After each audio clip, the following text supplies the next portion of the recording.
Buenos días. Buenos días a los profesores, a los compañeros, a los estudiantes que nos acompañan hoy y por supuesto también a los que están conectados en el aula virtual para poder compartir en este caso pues alguna información y más que eso las experiencias que se ha tenido dentro del proceso de investigación, específicamente en el curso de investigación 3, donde se ha incorporado algunos elementos metodológicos para poder dimensionar el proyecto. Entonces, me encantó mucho cuando Isabel platica y hace un ejemplo de los personajes que están en cierto nivel de edad y ciertas características. Y habla también del programa arquitectónico.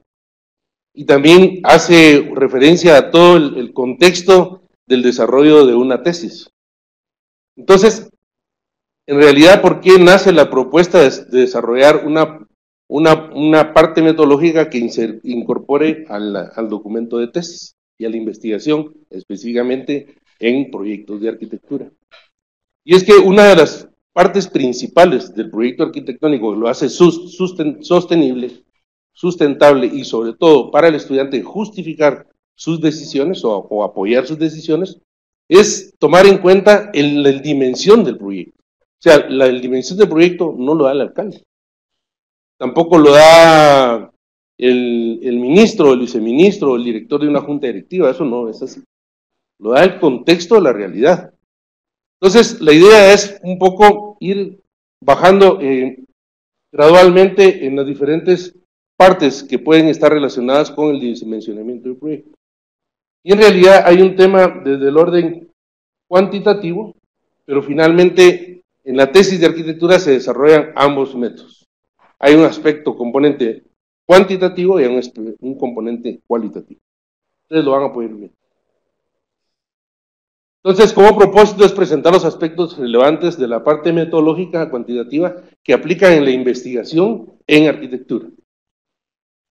Compartir experiencias derivadas del ejercicio metodológico que se ha hecho dentro del curso de investigación 3 durante 4 años ya consecutivos, así como los criterios aplicados en el dimensionamiento del proyecto. Mostrar ejemplos de los resultados alcanzados en proyectos de grado. Ese tema es importante, me voy a tener ahí un momento, porque dice resultados alcanzados. En este tema no se ha podido y no he encontrado yo la forma de que esto sea una obligación de que el estudiante lo observe. Porque dentro de su formación hay una limitación fuerte que es que no recibe estadística. Entonces, al no tener ese tema, digamos, operativo de la parte estadística, metodológico-estadística, la interpretación del dato y, por supuesto, la inferencia estadística, aquí lo que tenemos es una limitante. Entonces, la idea es hacer el método lo más sociable posible e interactivo para que, digamos, el tesista, el investigador vaya desarrollando esa parte medular de su tesis sin que necesariamente tenga toda esa información que es obligado, ¿verdad? En la parte de la formación, debería ser obligado en la parte de la formación, no solamente en la investigación de arquitectura, sino también en posgrados. Entonces, partimos de preguntas básicas que para qué dimensionar, cuál es la utilidad de dimensionar en arquitectura, ¿verdad? Entonces, ¿qué criterios y variables a utilizar? Y después, ¿cuál es el método que podemos aplicar? Entonces, traigo a colación esto que recientemente salió publicado, donde es un proyecto urbano, ¿verdad? De movilidad, y podemos ver diferentes soluciones. Entonces, aquí decimos, bueno, ¿cuál es la utilidad de dimensionar? Entonces, podemos dimensionar de tal manera que haya una subutilización, ¿verdad? Podemos dimensionar de tal manera que haya una sobreutilización. Podemos dimensionar de tal manera que el proyecto sea, o la solución sea, de una manera que de repente no responde al contexto, ¿verdad? O incluso a las características propias del usuario, porque esto está bien para cierto segmento, esto para otro, esto, y también definir que hay, dentro del contexto, hay usuarios que estarían, ¿en qué parte los posicionamos? Entonces, esa es la realidad de un proyecto, esa es la realidad de las necesidades que nos llevan a plantear una propuesta arquitectónica.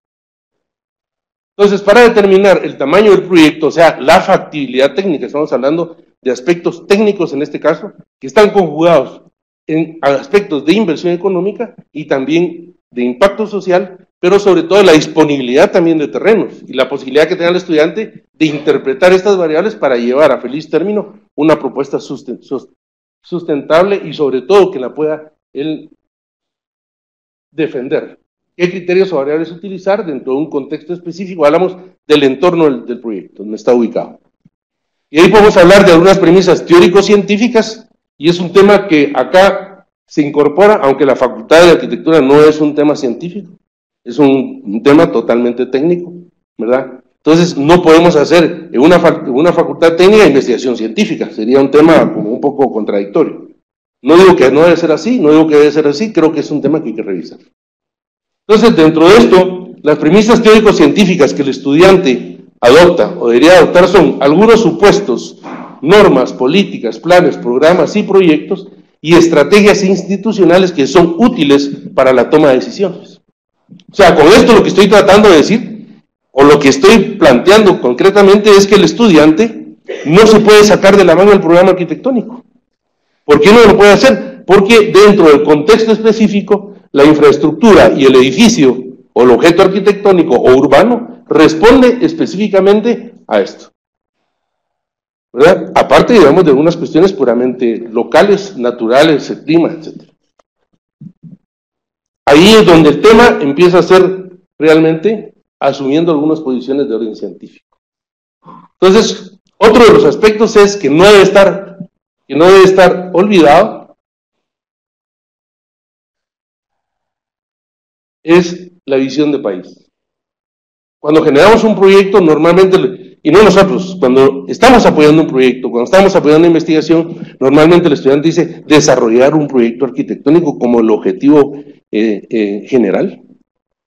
Dice aplicar las normas de confort climático para desarrollar, esos no son los objetivos del documento, ni de la investigación, menos. ¿Por qué? Porque nos estamos olvidando de uno, de que la Universidad de San Carlos tiene un aspecto y un compromiso social. La Facultad de Arquitectura, de alguna manera, orienta ese compromiso social en sus profesionales. Y tres, que tenemos dentro del contexto específico una visión de país, donde tenemos necesariamente planes de desarrollo y tenemos una realidad nacional y local. Esos dos aspectos son los que definen realmente y justifican el problema, y son los que justifican la inserción de un proyecto dentro de la realidad. O sea, no es, la tesis no es elaborar, o el objetivo de la tesis no es elaborar un proyecto arquitectónico, ese es el resultado. Es influir, colaborar en esa visión de país a través de un medio que es la infraestructura para lograr, digamos, mejorar los indicadores de desarrollo nacional. O sea, la arquitectura en sí misma no es una finalidad completa, es un instrumento, es una vía. Bien. De ahí tenemos otro aspecto, es, bueno, como horizonte de planeamiento, es escenarios futuros. Sabemos que una infraestructura puede durar 20, 30 años. Y necesariamente tenemos que construir escenarios. El estudiante debe tener la posibilidad de construir escenarios. Conocer su realidad y pensar que esa realidad de alguna manera va a cambiar, pero que se va a mantener dentro de los próximos 20 o 30 años, o sea, dentro de un horizonte de planeamiento que nos permita desarrollar un proyecto que es satisfactorio dentro de ese periodo de tiempo.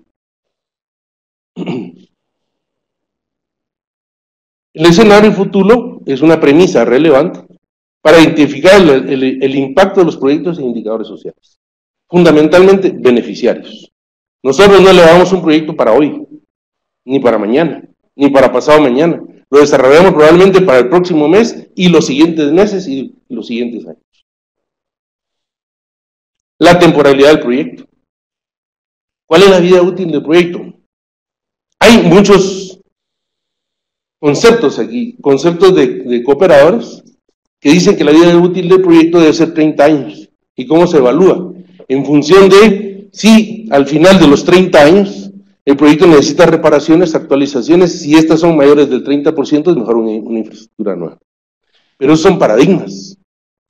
Realmente como facultad deberíamos de tener claro y evaluar claramente cuál es la posibilidad de tener una vida útil del proyecto.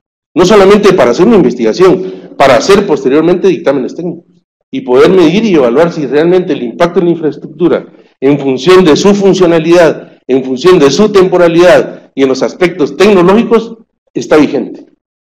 Entonces, esa es una premisa adicional que el estudiante debe tomarla, pero en función de estos aspectos. Después, dentro del contexto específico, también podemos hablar como criterios la oferta y demanda. O sea, cuando planteamos un proyecto arquitectónico, tenemos que estar claros que ese objeto lo que va a hacer es a contribuir en mejorar coberturas, pero no va a ser absoluto. O sea, a través de ese proyecto no se van a solucionar todos los problemas, ni se va a contribuir a solucionar los problemas. Es probablemente un agregado. Entonces, de esta parte, podríamos decir que hay una evaluación cual y cuantitativa, y una, sobre todo, determinar la organización, función y forma. Hablando de esto es donde entran muy específicamente los casos análogos, como una metodología de investigación.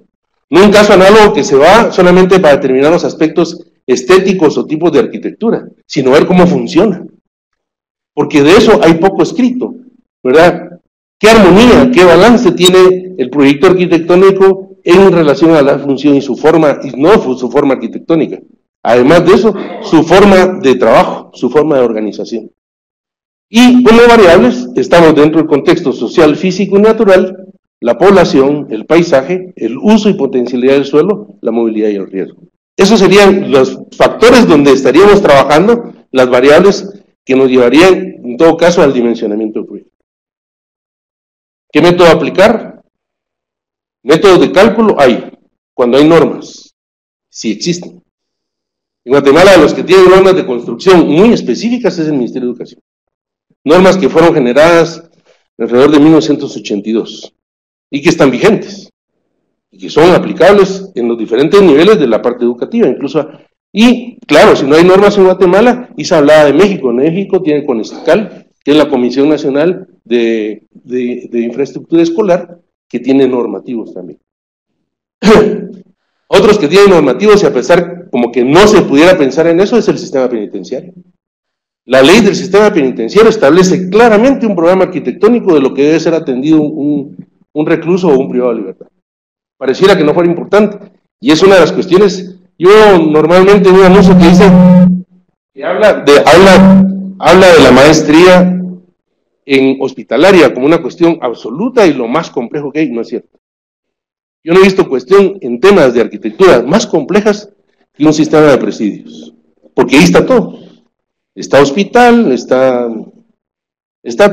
todo, más complejo que eso, además el tema de seguridad. Entonces, el cálculo de la capacidad máxima, que es un tema también importante, sobre todo al evaluar en el terreno que nos están proporcionando. Y eso es un análisis de sitio obligado, un chequeo inicial, que nos permite definir cuál sería el alcance posible del proyecto. Y no poner un proyecto después de calcular la población y meterlo ahí con 10 niveles, ¿verdad? Aunque no cumpla con la parte normativa del Código Civil, por ejemplo. El Código Civil en algunas partes tiene específicamente aspectos de infraestructura que hay que tomarlos en cuenta, aparte de la parte contractual. La parte contractual también mide muchas de nuestras propias actividades. Entonces, la propuesta va enfocada a definir el déficit. Una población, un radio de influencia, un inventario cual y cuantitativo y de los servicios. Hacia eso va enfocado la propuesta, ¿verdad? Entonces es una cuestión complementaria a lo anterior. El procedimiento, los datos que nos requerimos es una población objetivo, ¿verdad? Y en ese caso voy a referirme nuevamente a lo que decía Isa, en un geriátrico, ¿cuál es la población objetivo? ¿Qué características tiene esa población? No son todos. Igual en un centro nutricional para niños, o un centro de nutrición para adultos, ¿verdad? O un centro de protección para la mujer, muy de moda ahora, ¿verdad? ¿Sí? Con el tema de la ley de femicidio. O sea, un tema no de moda, de uso actual. Y donde hay mucha inversión y una capacidad posible de inserción, digamos, del campo de la arquitectura. Después, eventos pasados susceptibles o recurrentes. O sea, pareciera ser que en el programa arquitectónico no importa qué pasó en el pasado. Sí importa. Sí importa. Sí es importante saber que en determinado elemento la infraestructura cumple una función social para mitigar riesgos, por ejemplo. Y hay algunos temas en los que, por ejemplo, en un proyecto en el 2018 de BID, un proyecto de 150 millones de dólares, se plantea infraestructura. Y entonces, se criticaba infraestructura que se habían hecho otros proyectos 20 años atrás con 300, 400 millones de dólares de inversión, donde se hablaba que por qué la infraestructura de escuelas tiene que ser tan fuerte, por qué tiene que ser ese tipo de elementos estructurales. Sí, ahí lo que hay son niños, y asisten de día y los eventos son de noche, precisamente porque en los eventos recurrentes la escuela cumple una función diferente. La escuela se convierte en un centro de acopio, se convierte en el centro de operaciones del riesgo, de la resiliencia y las operaciones propiamente para sacar nuevamente el proceso. En un proceso de vacunación, entonces lo último que se tiene que caer es la escuela. El último que tiene que sufrir daños es la escuela. Y es el que conoce todo el mundo y al que se dirige para cualquier reunión. Ese es uno de los conceptos, digamos, que pegan en la parte del proyecto arquitectónico, en la dimensión, pero a partir de esto, en temas de riesgo. Entonces, el tema ese no puede estar olvidado. Y de ahí la población meta. Entonces, ¿qué relación hay entre la población objetivo y la población meta? Una es la potencial, que somos todos, ¿verdad? Pero la meta es hacia dónde son los beneficiarios directos de mi proyecto. Y ahí es donde está el factor de cálculo. Entonces, voy a continuar en el tema, un poco las variables para el análisis, un poco gráfico, ¿verdad? Voy a continuar esta. El método de cálculo, estamos hablando de la oferta, estamos hablando de las variables, la demanda, sus variables en la parte cuántica y cualitativa, con la idea de establecer un equilibrio para encontrar el déficit. O sea, ¿hacia dónde está orientado nuestro proyecto arquitectónico? Hacia el déficit, a cubrir el déficit, sea de orden cualitativo o sea de orden cualitativo. Las operaciones que tenemos serían, en todo caso, datos iniciales como censos, tasas de crecimiento, indicadores sociales y económicos, y una fórmula que es la que recomendaría es la parte exponencial, que es la tasa de interés compuesto. Entonces la fórmula es esta: población final es al horizonte de planeamiento, la población inicial es este año, 1 constante, y tasa de crecimiento, y este N, la vida útil del proyecto. Y bueno, ahí están las fórmulas. En el modelo ya digamos integral de todo el proceso, estamos hablando de la investigación en el orden cuantitativo con sus variables y los aspectos, en el orden cuantitativo con sus variables y sus aspectos. ¿Hacia dónde vamos? A una depuración del dato para encontrar esa población meta. ¿Cómo lo vamos a hacer? Es a través de una población, dice, atendida, o sea, la cobertura, ¿verdad? Después una población objetivo para poder hacer ya algunos componentes, y matemáticamente se llaman discriminantes. Socialmente no lo podemos decir así, ¿verdad? Entonces aquí se llaman la depuración del dato o los aspectos que nos sirven para filtrar, digamos, la población. La meta de atención, que están dentro de las políticas y el mercado. O sea, nosotros no establecemos las metas de atención. Están establecidas, en este caso, el BACTUM, 13 BACTUM. Específicamente dice cuáles son, porque es a partir de una realidad y un escenario nacional. O sea, no lo vamos a construir nosotros. Y son las capacidades del sector de la planificación. Entonces, factores de descuento, ¿verdad? Como los discriminantes. Y ahí, a partir de toda esta sumatoria, restas y multiplicaciones, llegará a establecer los parámetros de diseño. ¿Qué se recomienda? Un máximo y un mínimo como parámetros de evaluación. El resultado, un programa, una población meta atendida, un programa de etapas de inversión. O sea, dentro de las etapas, la aplicación, aquí hay dos temas de aplicación como modalidades diferentes. Una es donde el estudiante, ¿verdad? Y les quiero decir que no con todos los estudiantes hemos llegado a ese nivel. O sea, sí se requiere un estudiante que tenga verdaderamente interés por llegar a ese nivel. Entonces, desarrolla sus proyecciones, ¿verdad? Y define datos del contexto. 40% dice que son desnutridos, el BACTUM dice que el 10% va a atender como BACTUM, entonces queda un 30% sin atender. Dice que el 30% en su localidad, el 15% son niños desnutridos. Aquí es el 40%, 30% de la población objetivo. 15% población meta. Entonces dice que la demanda de población anual, estos 15% lo aplica a la población y tiene un dato, digamos, muy crudo. Ahora, ¿cómo traslado eso en espacios? ¿Cómo llevo ese salto al vacío? ¿Verdad? Y digo, bueno, ahora, ¿cómo dibujo espacios? ¿Cómo los relaciono? ¿Cómo los cuantifico? Entonces, sale el tema complementario, casos análogos. ¿Se recuerdan que les había platicado? Caso análogo no es solamente el tema formal, sino su función, su forma, sus indicadores, y el estudiante genera indicadores ahí. Dice, si tantos metros cuadrados de construcción o de administración por usuario. Y esos indicadores le sirven a él después para poderlos aplicar y dimensionar su proyecto. Entonces, llegan a establecer que en un caso análogo, cómo hay la frecuencia de uso en los diferentes tipos de clínicas que hay, y puede hacer ya una distribución de la cantidad de clínicas. O sea, tenemos un proyecto sustentado, un proyecto con una visión de país, un proyecto dentro de un escenario social, ¿verdad? Y un escenario futuro dentro de la vida útil del proyecto.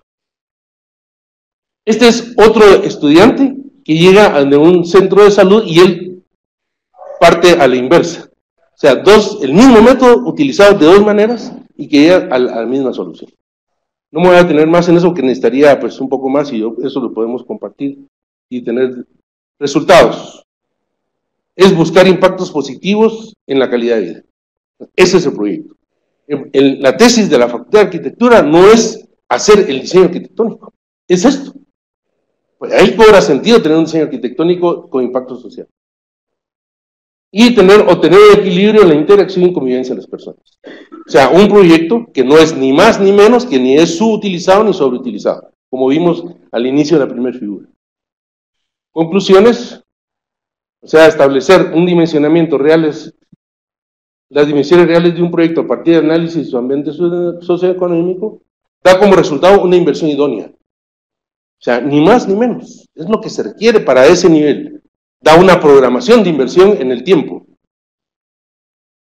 Da un dimensionamiento adecuado, es equitativo en el uso de los recursos. O sea, tener la plata no significa que lo podemos desperdiciar, sino tenemos que irlo graduando dentro de los 116 municipios que tienen indicadores de pobreza. Entonces, ¿a dónde le entro? ¿Cuánto dice el BACTUM que lo voy a entrar? ¿Dentro de cuánto tiempo lo voy a hacer? Y esos indicadores sí son medibles dentro del contexto nacional y global, para decir si realmente estamos contribuyendo.